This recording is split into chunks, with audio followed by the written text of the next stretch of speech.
a sense of community when you're free. Rolling through the mountains, rolling through the valley, rolling through paradise with me. Hello, everyone. Welcome to the show. Well, sometimes I get bios from people and sometimes I don't. But when I do, I really enjoy reading them because you never know what people's going to put in their bio. And this one is nice and short, which is something I always appreciate too. So here it goes. Lillian and her husband Dave are the team behind Brummet Media Group, high-fiving cheerfully as they pass each other on their way from checking off one item or another from their long to-do list. Their business includes Dave's music studio and percussion repair services, numerous award-winning nonfiction books, a YouTube channel, and 2 popular blogs. Welcome to the show, Lillian Brummet. That's a lot on your list, by the way. Luckily, there's 2 of us to do it all, right? Yes. And you're also an artist as well, right? Yes, yeah. And my husband too, he does painting.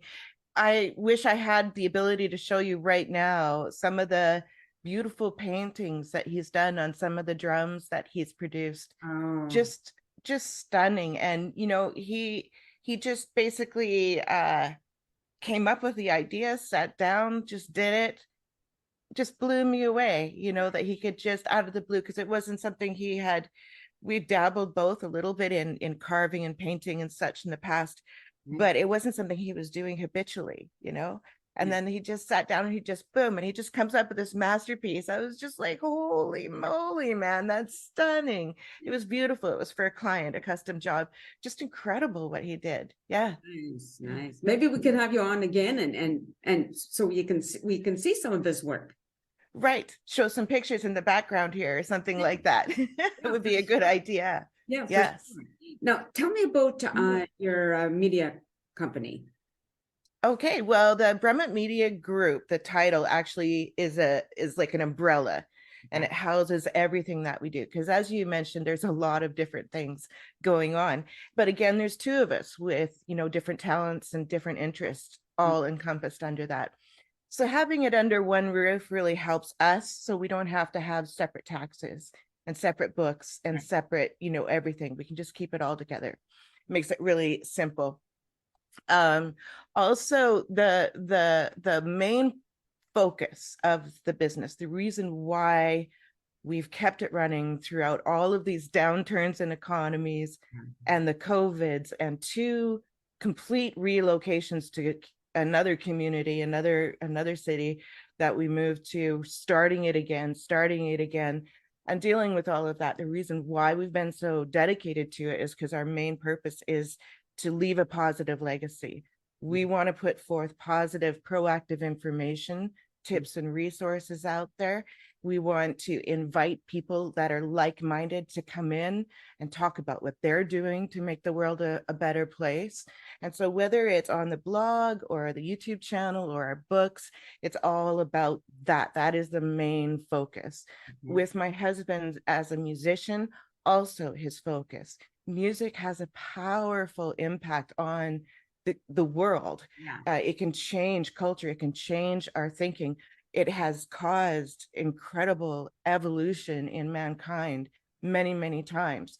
However, on a personal level, that when someone has those lyrics or just the right sound that connects with you, and it is expressing what you cannot, and you're able to get that therapy out of it. Like, I mean, music and poetry writing, they all have this incredible power to connect with people and to help them, understand that they're not so alone, that the world is not so dark and dangerous, that there is positive and helpful and, good things out there that they can embrace. They just need to be made aware of them.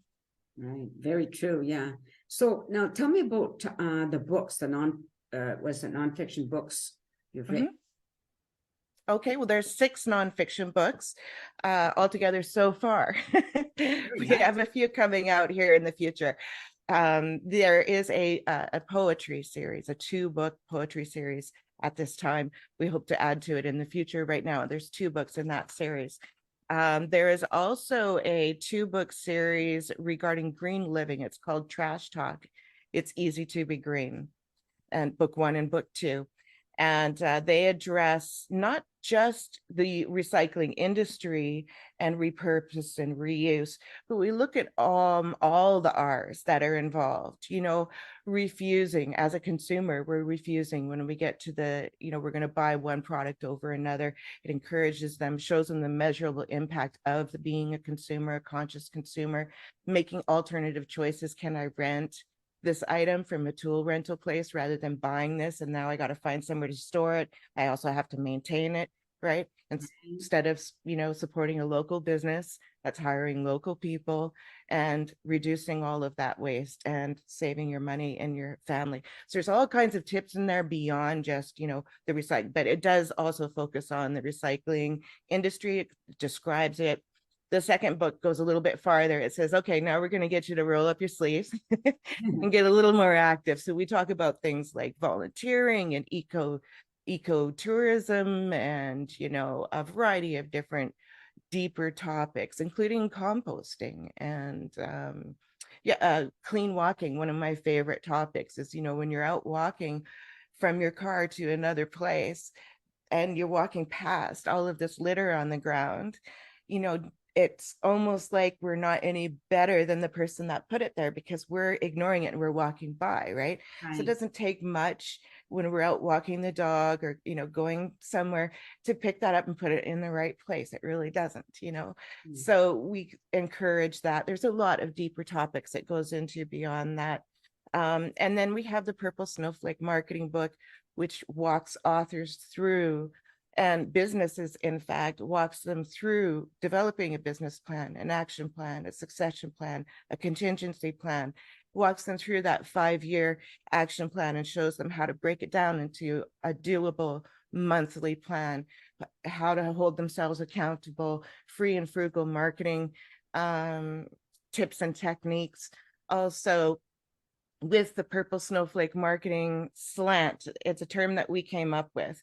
And it's basically, how are you going to stand out among your peers? So you can picture a snowfall. Let's say we're talking about books. There's this snowfall, a storm, in fact, these days, of books, a variety of different books in a variety of different formats. And you're coming out with one. So how are you going to stand out among your peers? You want to stand out like a purple snowflake, and we show you how to do that. Like a really good example, and I often use this, is say if you're going to do like a poster on a bulletin board, and you see, you've gone there, you've seen what kind of room is on that board, and you have a good idea as to what kind of materials are being posted on that board. You'll notice most of the time there's maybe a picture, might be once in a while some colored ink, mainly square, a lot of white. So how are you going to stand out? Well, maybe you could do a circle or a triangle, or maybe you could do it on colored paper, or maybe you could do bright background, or maybe you could laminate it so that when people are maintaining that board, they're more likely to put your flyer back up there because it's going to last longer. So, and that goes with your posters and various other things that you're doing, whether it's for a flyer, a window, whatever it's for. You want to make sure that you're standing out among your peers. And so that's just an example, but it's for all your marketing endeavors, right? And then the most recent one, of course, is the cookbook that came out just in 2021, and it's had great reception, especially locally. It's just been phenomenal. We've been able to use it in a variety of different types of fundraising activities in the area, helping to, you know, run their programs like the Grow Fresh program, the Harvest Share program, the Creston Refugee program. There's all of these different organizations that we've been able to help out. The local grocery store is now stocking it on their shelves. So it's like we got another store downtown that's holding it. So, you know, these days it's very difficult to get store shelf space, Right. especially in the grocery store chains, which this one is. And so we're really excited by that. We're hoping it's going to do well there and maybe get into some more stores in that chain. But yeah, so we're busily, you know, marketing all 6 of those books. And then we've got a trilogy coming out actually this summer. Nice. So a lot going on behind the scenes. Now, and you're in Creston, BC, right? Creston, BC. That's right. Yeah, it's basically the heart of the Kootenays, the Kootenay region. Mhm. It's about a 16, maybe 18-hour drive from like the Vancouver area, Right, which is more known down at the coast. It's the coast is a little more eastern of us, but we're pretty much straight across from them. right. Yeah. Now I know your books, you can find them on Amazon. Hmm. That's right. So you just put in what you put in just your last name? Yeah, that's what I would do. Just go into, your Amazon site that serves your country, whether it's .com.ca, whatever. And then in the search part, choose the books department of Amazon and then put in Brummet, and you'll see a variety of our books pop up. They should be right at the top. And once you click on a book, there it says, the book details, Yes. and it'll say, by the author Lillian and Dave Brummet. And those names, Lillian and Dave Brummet, Lillian Brummet, is going to be hyperlinked. It'll look blue. When you click on that, this is a thing that Amazon does for their authors. You click on that and it takes you to the page about the authors. So it'll tell you all of their books, and all of their information is listed there that Amazon has on their database, which is a pretty cool feature too. Yeah, very nice. Now you have, as I read on your bio, you have 2 blogs. So Yes. what are they about? Okay, so the Drummet with Brummet blog is just going on, I think, a little over a year old now, maybe heading towards 2 years old. Fairly new service that we've kind of tacked on to the Angle Hill studio, which my husband runs in the lower half of our home. He teaches and repairs drums. That's his forte. And he's had instruments shipped all the way from Florida up here, all the way up north down here. So he has quite a wide array of clients that come in to get their instruments repaired. He has a local following for teaching as well in the studio, and he's a part of a couple of bands. And so the blog sort of, it's like an additional tool that we share resources, and we do interviews with like retailers, stage managers, people involved with alternative energy when it comes to live performances and festivals and things like that. We've done lots of articles, helpful articles, like how do you understand when you haven't been into a recording studio, what are some things to expect? All kinds of different tips and resources in there. So it does serve musicians on a whole, but it also has a really heavy slant towards drummers and percussionists. So the Brummet's Conscious blog has been running an awful lot longer. It's about 20 years going now. Oh yeah, right back to MySpace days. This thing's been going for a long time. And yeah, we talk about really conscious living topics, pretty much what we do with Brummet Media Group, but on a blog. And so we have like interviews with podcast hosts like yourself, where they come and they give insiders, like behind the scenes information, so people who are trying to follow in their path would be able to like become a little better equipped with what they're going to be facing. We have a lot of different types of interviews with entrepreneurs and that. Lots of great articles, lots of really good motivational quotes and information on how to live more consciously, more proactively, more green, more sustainably. Yeah. Right. How do you have time to breathe? Well, it can be hard. I'm often asked that question.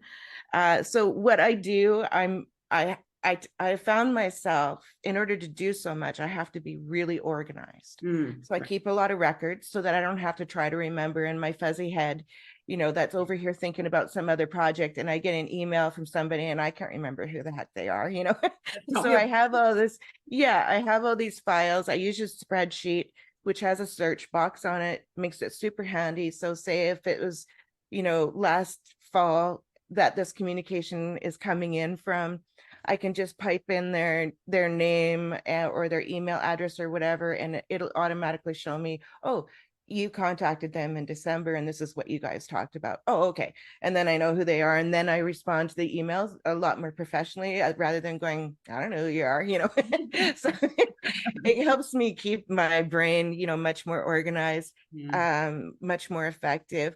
I also I use my day timer, You know, I got my times laid out. I know when I'm going to be where, what's coming up. I make sure on Mondays and Fridays, I check what happened last week.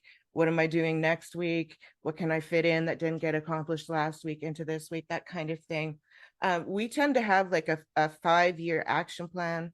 Dave and I, we renew it every 3 to 5 years, Nice. because the business flows. It's going to change. It's going to evolve. You're going to change your mind, right? Right. But we try to keep it to about 5 years, and that helps us break down our activities. And it also gives us a map to follow. You know, we have a reason for what we're doing now because it leads up to that over there. And so we're preparing for that over there, which means like maybe we're taking some courses, you know, when our schedule opens up, because we know that in 2 years we're going to be doing this. So we need to start learning how to do that. So we're starting to like prepare for tomorrow while we're still maintaining today. Mhm. And having an action plan really helps with that. Having a partner in the business really helps with that. Dave works a day job to keep the steady income and the benefits coming in. With that comes with his job. But on evenings and weekends, he's here. On days off, he's here in the office plugging away at his long list of honeydews, you know. And so he takes on like a lot of the graphics, the audio, the video making, any technological issues that I have, and I have a lot. And he comes in and he helps me and fixes pretty much everything for me, calms me down. You know, there, go play with the dogs. I'll take care of this. And you know, and a lot of other activities that he does. And it's nice to be able to split that apart. Right. So like if there's a in-person event, because he's very used to that, he's very confident and charming around people, groups of people. He doesn't have a problem with that. Being a musician and all, that's not a big deal. So out he goes doing that. You know, that's his forte. I'm much more doing, you know, comfortable doing things like this. So I do this. So we split chores off. Mhm. But we live an active life. You know, we have a lot of other things going on in our lives, our gardens, our dogs, whatever. So we try to like not be 24/7. You know, when you have a home-based office, it never goes away. And Yeah. so it's hard to turn your back on it, especially for someone like myself. But so I actually schedule the time off, you know. I'm like, okay, I'm only going to be in the office during these hours on these days, and then I have to turn that off and go do my thing. It also helps that I have a hard time sitting for very long, any sustained position from Mhm. an accident that I was in some time ago. So that, you know, injuries, they haunt you. And so I find that I have to get up every hour, hour and a half, 2 hours at most. I have to get up anyway and go do something. Right. And so I go off, I get this break, which is good for my mind. And then I come back to the office and I'm like, oh, okay, I'm aching to get back to the keyboard. I'm ready. I'm refreshed. The cobwebs have been worked out. I might have come up with a solution or saw a flaw in something before I send it off. And then, you know, that's a good time to take that break, come back, and then carry forward. So I guess really concentrated, focused moments of work, and then take that break is and really schedule, really be organized. Right. Yeah. It's kind of interesting, you know, when you mentioned like needing that break, like I had a fall, I think it was in April, and that's on my face, and I have a bit dent in my forehead. But since then, well, Ouch. even it started before then, I just sometimes during the day, I just need to sleep. I just need to sleep. You know, it just comes on, and you need to do it. Otherwise, you Yes. can't think straight, right? Mm-hmm. It's kind of Absolutely. yeah. What Absolutely. Yeah. Like, you know, I think a lot of people don't realize how much energy is dispersed from the brain when you're an entrepreneur. Right. So whether you're a writer, an artist, a business owner, you're an entrepreneur. Right. And your brain is constantly working, and you're learning and you're maintaining and you're busy with all of these communications, and you're dealing with clients, and you know, all of this is happening in your brain. You're not just going to a job and clicking in and doing your job and leaving. It's totally different. There's no leaving your job. You know, you're often doing really long hours, sometimes, you know, depending on what's going on. And so it can be very exhausting to the brain. And you're right, you got to go take that nap. And if you have a hard time taking a nap, just lay down. You know, Yes. just lay down. A lot of people will be like, oh, well, this is a great time for me to look on my phone. No, all your devices should be off. No TV, nothing. And if you do have any music going, it should be something without lyrics, something quiet and calming. Even if that's not like your thing that you like to do, maybe you're really into rap or whatever, but you know, do that for that time. Right. Go out on the deck or your patio, or sit out on in the park and just listen to the birds, and do nothing but listen to the birds and try to quiet the mind, and then go back into your office. It's amazing what difference that does for you. Absolutely. Is that something, all of these things you just talked about, is that something you teach other people? Yes, actually, on our YouTube channel, we're often asked quite a few questions about how do we, how do you manage all of this? And so that was one of the questions, in fact, that we were asked. And so we give advice on that on the YouTube channel, Brummet Media YouTube channel. Our Purple Snowflake book offers a lot of this type of advice too, taking care of yourself, pacing things out, making sure that, you follow through with something before you get distracted by the next shiny thing, these kinds of, slow down is something that I often tell people. They'll say, what's the top tip that you give entrepreneurs? Slow down.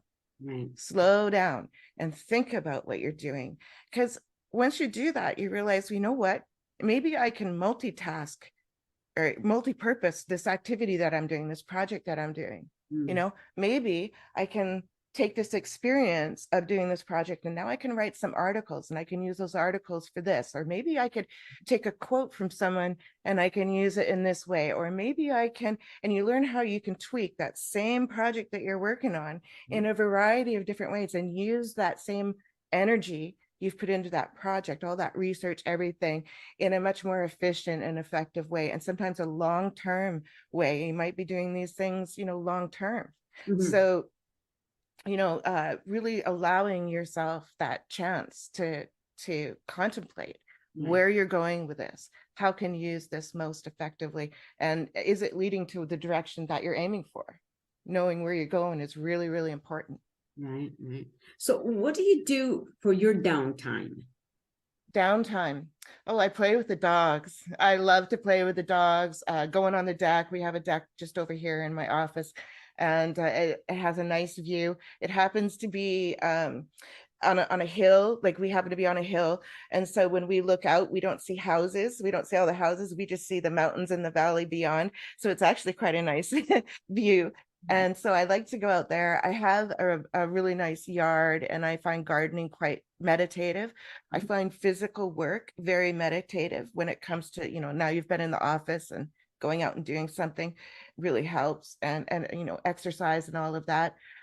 We have a couple sitting areas out there, so I really like doing that. Reading, of course, but sometimes I have to give my eyes a rest because I'm at it all the time, right? Yes. But I like quiet. I like being by water or by a fountain, being in nature, hearing the birds, being around the dogs. Just being is where I go. When I'm trying to rest, I try not to go to the TV. I try not to go to the phone, start playing games, or those kinds of things. I am a bit of a hummingbird. They often call me that's my nickname, because I'm always like, okay, what's the next thing? I'm off to go. If I'm not doing something, okay, well, I'm gonna go vacuum.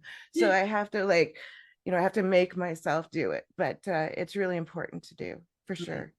Now, with all that, we're talking about living green, with all the things that are happening now with the environment, the more we hear the news, how important is it for everybody to do as little or as much as they can? Oh my gosh, it's so important. And it's so, like our book subtitle says, it is so easy to be green. It really, really is. Just start by making it a household or business project. Assign it to someone in your business.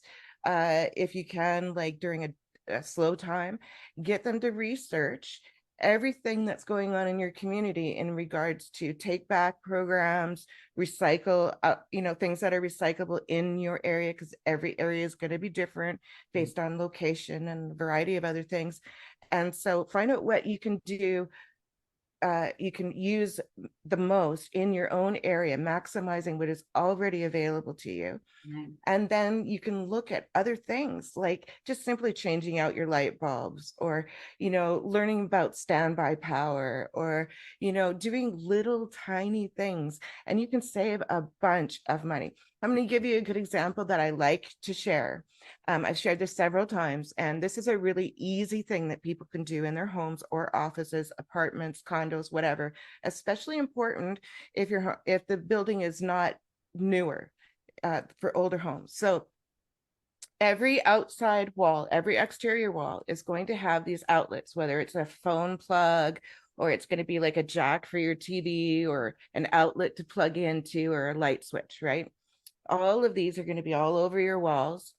And you want to make a note of how many of what kind. Is it a plug-in, if a light switch, whatever. And you go to your Home Depot or whatever, your home supply center, and they're going to have these foam inserts, styrofoam inserts, already pre-cut for exactly what you're looking for. And they're super cheap. It's like $1 or $2 for a pack of like 6 or 12 or something like that. Super cheap. And you bring those home, and you get a little flat screwdriver. It's all you need. And you take those covers off, and you put the foam thing on, and you put the cover right back on. 2 screws, 1 flat screwdriver. Super easy. So you can save, especially in your older homes, as much as 15% of your annual heating and cooling costs. Wow. 15% by Wow. doing that one thing around your home. What did it cost you? Maybe a half an hour of your time, and maybe at most, especially if you have a large home, maybe $5 in styrofoam thingies, Mm-hmm. Super. and you save 15% for the lifetime of living in that house annually on your heating and cooling costs. So there's so many little things that we can do that we directly benefit from, directly affects our budget. There are so many things that we can do as well that can benefit our community. I could go on and on about that, Yeah. but yes. And just with our waste, like looking at our weight, what we're currently producing, there's a lot of things that can be repurposed, reused in our own community that can benefit all kinds of organizations and groups and classes and stuff. So Right. I'll tell you something we do. I live in a condo, and Yep. I'm on the social committee. So Good. we use we have people in the building can put all their refundables, like the pop cans or anything that you can get money for. And we take those to recycle, and that money we use to put on events in the building, like suppers for everybody to come to, and Right. So That's a great idea. Yeah, because not everybody wants to go and take their refundables back. It's maybe they don't drive anymore or whatever it is, right? I live in a 55 plus building, so a lot of us don't drive anymore. But it's just really a great idea for everybody benefits from it. So that's Absolutely. Right? Absolutely. And businesses can do that too. Yes. Why couldn't we open up our own recycling systems once they're in place to the public? Right now you have fodder for press releases. Now you can put flyers on, and you can put content in your in-house e-bulletins and newsletters and stuff like that, and you can invite the public coming into your door and bring in their ink cartridges and bring in their batteries or their light bulbs or whatever you are also recycling and sending into those return it programs. And when that happens, now you're getting people coming into your store. They like you because and they know about you. So now they like you, they know about you. You've broken all kinds of barriers in gaining attention and building your business just by that alone. Plus you got all the media exposure and all the content for your in-house publications, what have you. So then you want to have your front staff trained to follow up on who's coming in the door. Someone comes in the door, hey, I got my ink cartridges. Oh, great, that's super. And here's a pamphlet, saying thank you. And here's some of the other programs that maybe you want to, and get them to come back. And so you want to have that follow through, that what they call a funnel, the marketing specialist, you want to have that in place. And it's a great way to help your community get green. Yes. Encourage that green, and it's just great for your business as well. Very good. That's very smart. And it's easy to get free publicity, the most newspapers will, because it's a community thing, will cover those things for free. I just got a notice from Zoom there that we're running out of time. Okay. But it's been really, really interesting and very informative speaking with you. So I really appreciate that. Great. just stay on camera. I'm just going to say goodbye to everybody. Thanks for watching the show, everyone. And I hope you continue to do so. And take care and peace out, everyone. A sense of community, Chilliwack's a place to be. A sense of community where you're free. Rolling through the mountains, rolling through the valley, rolling through paradise with me. It's multicultural, you're sure to see it all. Chilliwack's the place to be, you'll see. Come party in the park, go dancing after dark. Chilliwack's the place to be, you'll see.